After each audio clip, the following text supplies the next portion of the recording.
Saudações a todos, sou Marcos Arino Babaloi Calvudá e esse é o canal do YouTube associado ao blog, né? O blog que tem textos, né? www.orumilá-fa.com.br. Assim, se você gosta de ler textos, você gosta da leitura, se você tem o prazer de aprender através da nossa rica língua portuguesa, eu recomendo que você vá no blog, dá para você meditar mais. Se não, esse canal procura interessar os mesmos assuntos que estão no blog, né, de uma maneira um pouco menos estruturada, né, do que a gente faz. Além disso, se você gosta de ler, tem os livros que estão, tem 3 livros que estão na Amazon, www.amazon.com.br. São livros em formato Kindle, não são livros físicos, são livros em formato Kindle, formato eletrônico. Dá para ler num tablet, assim, no computador é meio complicado, você vai se cansar, vai para ler num leitor de Kindle. Mas é isso. Bom, esse vídeo aqui eu vou falar sobre Oró. Oró é um espírito da Terra que está na categoria das fadas, né? Os trolls, assim, das coisas que vivem no mundo atual. Eu comentei sobre esse tipo de espírito num vídeo anterior, aí surgiu uma dúvida se seria Oró, se tem a ver com os Orô dos cubanos. Não tem nada a ver, eu vou falar sobre Oró e vou citar aqui o verso, não vou ler para vocês, né? Contar a história do verso em que aparece a figura de Oró e vou dar uma explicação, né, da teologia para isso, porquê dessa história, porquê dos significados, tá bom? Se você se interessa sobre isso, continue aqui, senão procure outro vídeo, né? Daqui a pouquinho eu vou iniciar o vídeo. Bom, então, quem ficou, vamos falar de Oró, né? Então, primeira coisa, é isso. Eu estou me referenciando, falando desse tipo de espírito que eu já tinha referenciado. E a confusão que teve, né, com a pessoa foi dúvida porque os cubanos, eles estabeleceram dentro do Ifá um culto de uma divindade que eles chamam de Orô, né? E o que é Orô, né? Existem dois cultos, duas divindades para se referenciar aos antepassados. Uma é Egungun e a outra é Orô, né? Sendo que Egungun é a manifestação diurna dos ancestros, diurna. A versão alegre, que é aquele que dança, que interage com as pessoas, né? É a manifestação melhor. Inclusive aqui no Candomblé, a gente que sabe das coisas, da teologia dessa religião, o nosso único vínculo é com Egungun, que é o que interessa, são os nossos ancestros se manifestando. Orô é um tipo muito específico de manifestação de Egungun. Orô é uma manifestação noturna, só acontece de noite, não acontece de dia. Orô só se manifesta à noite e é uma coisa meio séria, meio severa, né? Grotesca, ou seja, Orô é uma coisa muito, muito pesada e é usada mesmo pelos Yorubá lá, pelo culto, para ser uma coisa pesada, para punir pessoas. Orô, ele sempre teve sentido de punição, inclusive um sentido negativo. Um dia, quando eu puder falar, eu falo sobre Orô e Egungun, inclusive eu cito o verso que conta como é que apareceram os dois, né, no mundo, e aí vai caber a diferença. Depois eu vou citar um livro que é bem interessante, que foi feito há muito tempo atrás, no século passado, que conta lá como é que ele era usado, né? O Orô era usado para subjugar as pessoas, ele tinha uma ligação com o pessoal do Oboni, aquela máfia, né? Aquela máfia do Oboni. Então, assim, não é uma coisa legal. Então, Orô e isso, os cubanos, não sei por que razão, não sei se eles entendem essa diferença de Orô e de Egungun, eles acharam que o Orô era mais chique, não sei o que, tudo é Orô, né? Enquanto que o normal seria a gente se referenciar a Egungun, como a gente fala no Candomblé. Então essa foi a origem da confusão. Mas aqui é Oró, com acento nos dois O, Oró, beleza? Vamos lá. Então eu vou contar essa história que eu vou contar para vocês está nesse livro do Abimbolá, né? O Andê Abimbolá, os 16 grandes poemas de Fá, edição da Unesco. Isso aqui é uma edição original da Unesco. Eu tenho um livro original, não tenho um PDF, não, eu tenho um livro original, gente. O Abimbolá, ele publicou esse livro com 16 grandes poemas, né? Bem selecionados, bem traduzidos, e não são os 16 odus, são 16 poemas que ele escolheu lá especificamente de odus que ele quis. Tem aqui Odu Meji, tem Odu Omo, Odu, tem odus que se repetem, o Ossá tem 3, o Bará tem 2, mas tem outros que não tem, né? Então tem muito Odu Meji aqui, tá? E tem esse de Ofumeji, que é o de Oró. Então se ele botou aqui versos importantes, estruturais da religião, e se ele botou esse de Oró, porque tem alguma relevância. Então, e é isso que eu vou ler para vocês a partir de agora. Vocês vão entender qual é a origem de Oró, né? Então vamos lá. Bom, então eu vou aqui fazer uma divisão. Tem horas que eu vou ler coisas do livro, vou fazer um comentário, vou tentar deixar claro a hora que eu estou fazendo uma coisa ou outra, tá? Para vocês, né? Então, para não confundir, achar que eu estou, né? Opiniões minhas viram coisa do amigo Goulart. Então, a divindade, né? O espírito chama-se, divindade não, o espírito chama-se Oró Hun-U, é o nome que ele dá, Oró. E esse nome Oró, literalmente, segundo a Bíblia, significa uma fada, tá certo? Olha só, é assim, tá escrito aqui, como o Bíblia traduz, uma fada. E é usada para descrever forças supernaturais ou espíritos que se acreditam que vivam em rios, árvores, pedras, cavernas, vales, montanhas, tá certo? Então, assim, que são, né? São basicamente o que a gente chama de fada, aquelas coisas das fadas que são espíritos, né? Forças naturais, telúricas, né? Porque estão ligados à terra, né? Em princípio, dentro da religião, estaria dentro do domínio de um lá, mas não é, assim, são ligados à terra. Então, são espíritos que vivem na terra. Não são as divindades da religião. As divindades da religião, elas estão no Orum, lembra? Orum, espaço espiritual superior, onde está Deus, está os orixás. Nossos espíritos, todos que a gente lida em Fá e no Candomblé, estão todos aqui em cima. Então, a gente sempre está ligado a um desses caras aqui. O Oró não faz parte desse conjunto. E ele diz aqui que são consideradas forças neutras, do tipo assim, não está preocupado com a nossa vida humana, né? Então a gente está aqui como o Jajogum, que é sempre o nosso mal, a Jackson mais ou menos neutra, fazendo um mal teológico. Os Oró, eles não estão assim, preocupados com a gente, não são neutros, assim, não tem nada a ver, eles vivem a vida deles normais, tá certo, né? Então, nessa história, agora já fiz meus comentários, vou tentar a história. Então, nessa história, Oró era um bom amigo de Orumilá, né? E ele tinha um bom relacionamento. E uma vez o Orumilá foi em outro Babalô, né? Apesar de falar que, né, o Orumilá vai no Babalô, coisa rara, né? Tem coisas que acontecem são raras, né?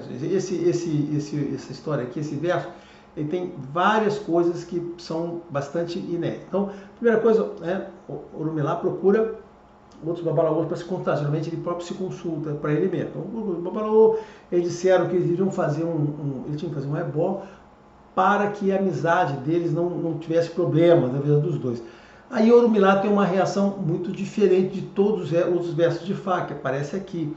Que nessa reação ele disse que eles estavam enganando ele, que eles estavam mentindo, e que eles estão querendo roubar dele dinheiro, dar dinheiro para coisa que não precisa, porque eles eram muito amigos, né, e não ia acontecer nada, tá? Então, isso é uma coisa muito rara, né, porque quando o Fá fala para o Orumilá fazer alguma coisa, o Orumilá sempre faz. E essa é a diferença de Orumilá para outros personagens das histórias. Enquanto outros personagens não fazem o que pede, o Orumilá sempre faz aquilo lá. Então, nós temos aqui duas coisas bastante... Uma menos inusitada, que tem situações que o Orumilá pode consultar outras pessoas, mas geralmente ele consulta sozinho, e essa coisa dele não fazer o sacrifício.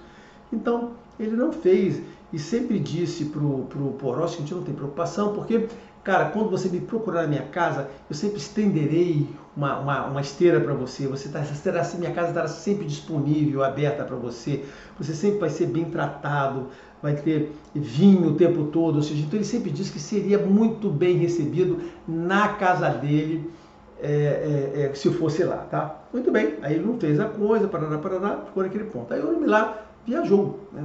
O Orumilá viajou, porque ele faz essas viagens, né? Nos versos de Fá, em várias histórias, o Orumilá faz viagens para praticar Ifá em outras cidades. Ele mora numa cidade, mas ele precisa fazer em outras, então ele faz em outras cidades.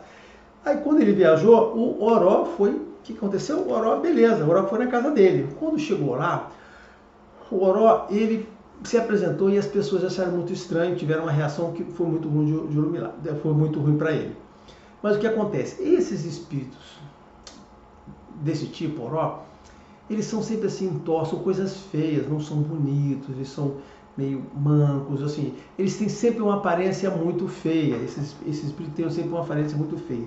E para você ter ideia, quando ele apareceu lá do lado de fora da casa, ele começou, né, a vomitar saliva da boca, escorria da boca dele, ele abriu a boca, os lábios dele caíam assim na cara dele, ele tinha catarro, né, saindo dos narizes dele, ele tinha esfregado o corpo dele todo com lama, e ele estava vestindo, inclusive, a roupa dele do lado contrário, né, do lado de fora para dentro, né?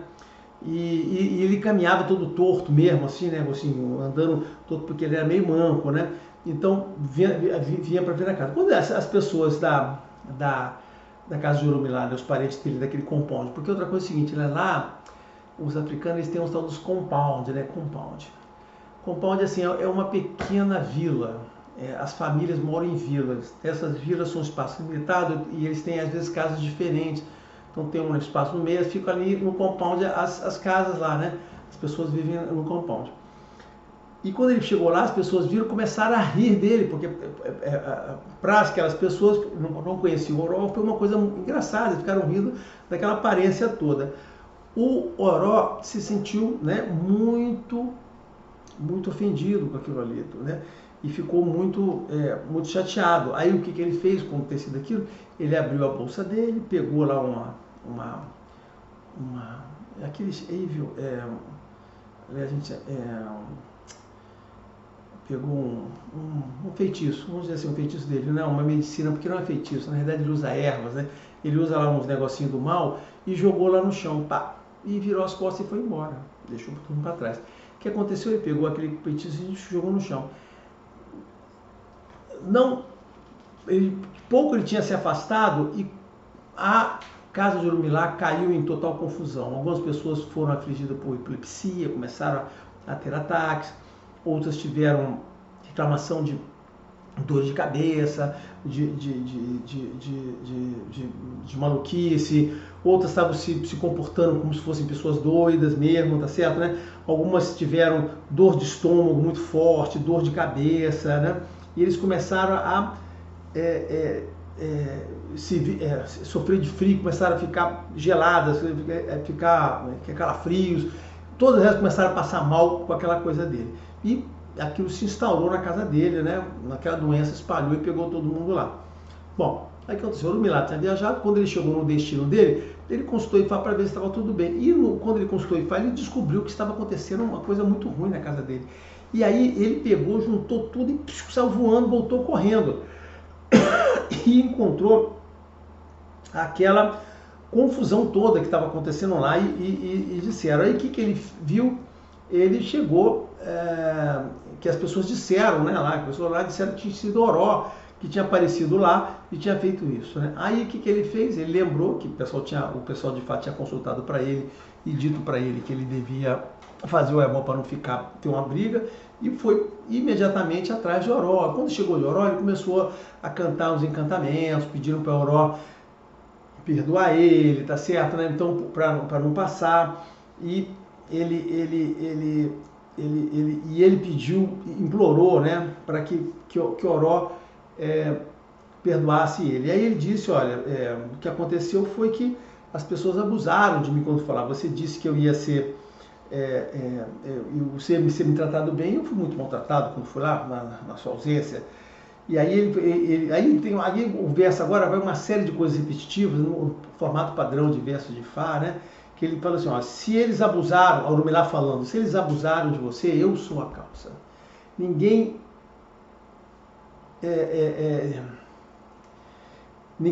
nunca tinha abusado dessa maneira. Então, se eles abusaram de você, eu sou a causa. Aí a Oró responde assim, sim, se eles abusaram de mim, você é a causa. Eles nunca tinham sido abusados antes, você é a causa. Aí ele falou, se vocês... Aí ele repete isso, eu sou a causa, sim, se eles atacaram você, eu sou a causa, porque nunca ninguém tinha atacado. Ele falou, é verdade, nunca ninguém tinha me atacado dessa maneira. Se eles atacaram você, é a causa disso aí. E a mesma coisa, se eles zombaram de você, né? Também eu sou a causa. Então o diálogo se repete no qual o Oromilá fala primeiro, se essas pessoas zombaram de você, eles nunca fizeram isso antes, eu sou a causa disso ter acontecido. A Oró fala, é verdade, eu nunca fui zombado dessa maneira, você é a causa do que aconteceu comigo. E ele fala, e até que chega lá, o verso vai repetindo essas frases, essas estrofes, né? e se eles riram de você, eu sou a causa, nunca ninguém tinha rido, eu sou a causa disso tudo. E aí o que ele faz? Ele pede então que Oró perdoe ele, pede o se humilha, ele pede aqui em função da amizade, não sei o que, ele pede que aceita aqui. Então, aí o que o Urumilá estava reforçando? Aquelas pessoas que Oró havia afligido com aquelas doenças todas, se eles fizeram isso com ele é porque ele, Urumilá, que era, ou seja, aquelas pessoas não eram as responsáveis, não tinham responsabilidade por aquilo, a responsabilidade daqui era de Urumilá. Então ele fez esse esforço todo, né, de ficar falando e repetindo, para que ficasse na cabeça de Oró o seguinte: olha, aquelas pessoas não são as culpadas, não são as responsáveis, eu sou o responsável pelo que aconteceu, você tem que acusar a mim. Aí o Oró concordou e tirou mais uma areiazinha lá, mais um feitiçozinho lá da bolsa dele, jogou no chão e as pessoas ficaram bem. E aí quando o Urumilá chegou em casa, encontrou todo mundo bem, mas não antes do Urumilá ter se pedido o perdão de Oró, reconstituindo tudo, mas aí foi mais fácil ele, né, que tinha aquela relação pessoal com ele, restabelecer a confiança e se acusar dos problemas que aconteceram lá. Aí depois o Urumilá tomou suas preocupações. Então, esta é a história, né, que é importante, não é uma história longa, que tem algumas histórias que são longas, né, e que retrata a coisa de Oró. E por que essa história tem alguma relevância? A história fala algumas coisas importantes do Odu, né, onde está, do capítulo que está. A primeira coisa, ela fala de vingança, né, ou seja, Oró, assim, são as coisas de interpretação de Fá, é uma história que fala de vingança. Oró se vinga das pessoas que zombaram e o atacaram, fizeram bullying com ele. Isso é uma das características desse Odu, né? Quando ele sai desse Odu Fumê, ele está ligado com vingança, está ligado com pessoas que foram zombadas, está ligado com aleijados, pessoas que têm defeitos, que são atacadas, são zombadas, né? Está sempre ligado, né? Outra coisa é que fica claro, né? Nessa história, Ifá deixa claro que existem esses espíritos ligados à Terra, espíritos esses que não estão dentro do contexto de Fá, não estão dentro da teoria de Fá, mas que existem e que têm poderes muito fortes. Você vê que o Urumilá não pôde enfrentar o mal, né, que o Oró jogou para a família dele. O que o Urumilá teve que fazer? Teve que procurar Oró para que Oró desfizesse aquilo lá para que elas ficassem bem. Ou seja, o Urumilá não tinha efetivamente capacidade de enfrentar aqueles problemas. A coisa mais fácil que ele fez, mais rápida, mais direta que ele fez, foi para lá e assumir as responsabilidades de tornar aquelas pessoas inocentes. Tá? Então ele assumiu para ele. Então é importante essa atitude, né?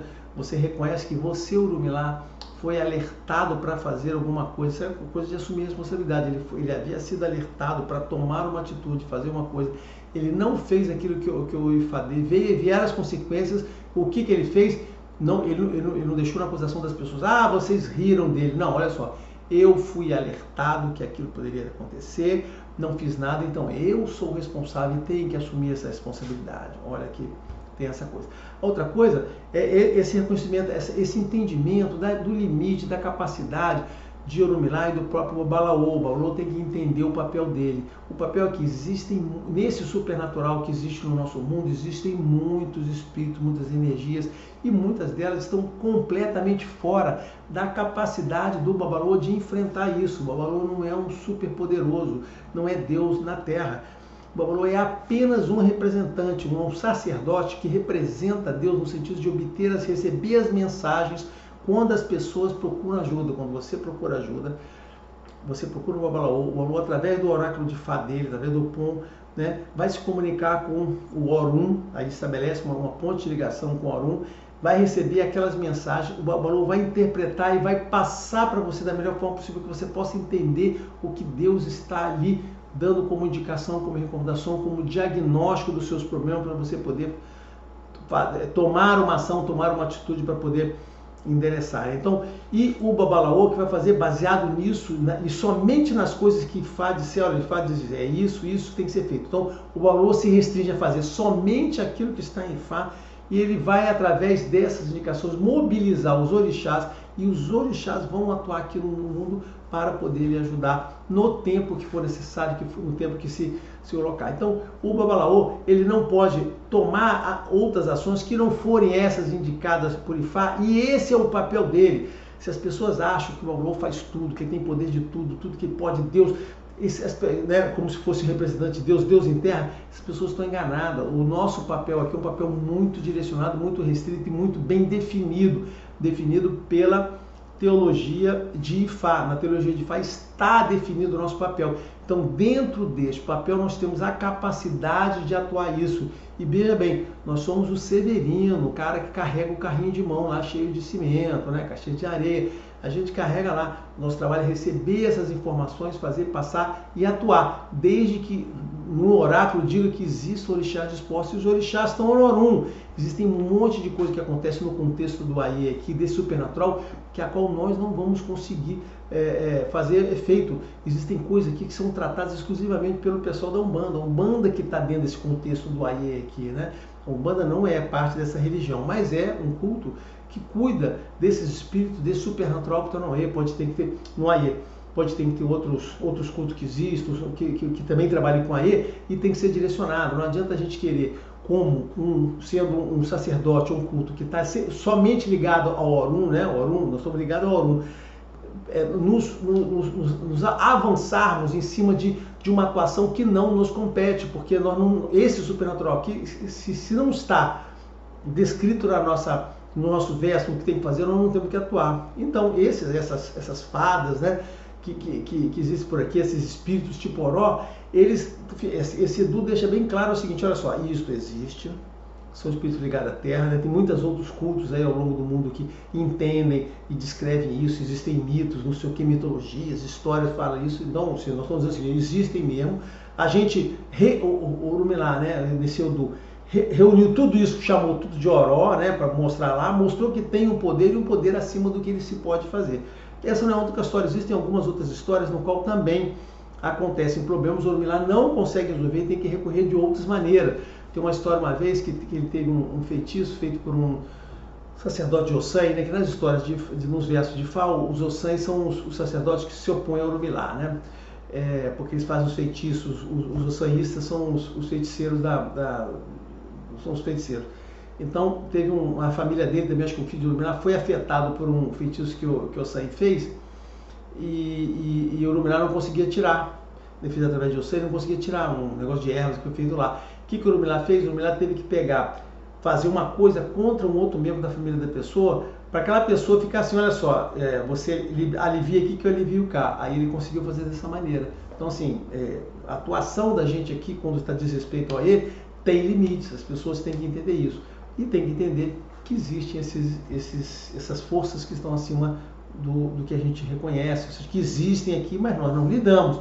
Mas existem, tá certo? Então essa foi a finalidade. Então eu queria explicar para vocês, contando aqui o verso, né, que o Abimbolá transcreveu, tá certo? Para vocês entenderem, né? Essa é uma história que fala de coisas muito interessantes, né? Fala coisas do desprezo, de quando sai um mundo desse as pessoas, a gente tem que sempre lembrar, né? Desprezar, ridicularizar os outros, os feitiços são feitos contra você, a questão da vingança, né? O cara fez a vingança contra eles, né? Então, tá aí. Tá? Então, essa é a história de Oró. Repetindo, existe, são coisas muito fortes, muito poderosas no contexto do Aie, e nós não lidamos, mas temos que tomar conta, cuidado com essas coisas e não se meter com isso aí, respeitar todo mundo, respeitar todos os cultos que estão por aí, né? Não despreze, não se acha melhor do que ninguém. Tá bom? Era isso, espero que tenha sido útil, espero que tenha trazido essa complementação sobre Oró, e quem sabe algum dia eu consigo aí ter um espaço de tempo para falar de Orô e Egungun um pouco mais, tá bom? Abraço a todos.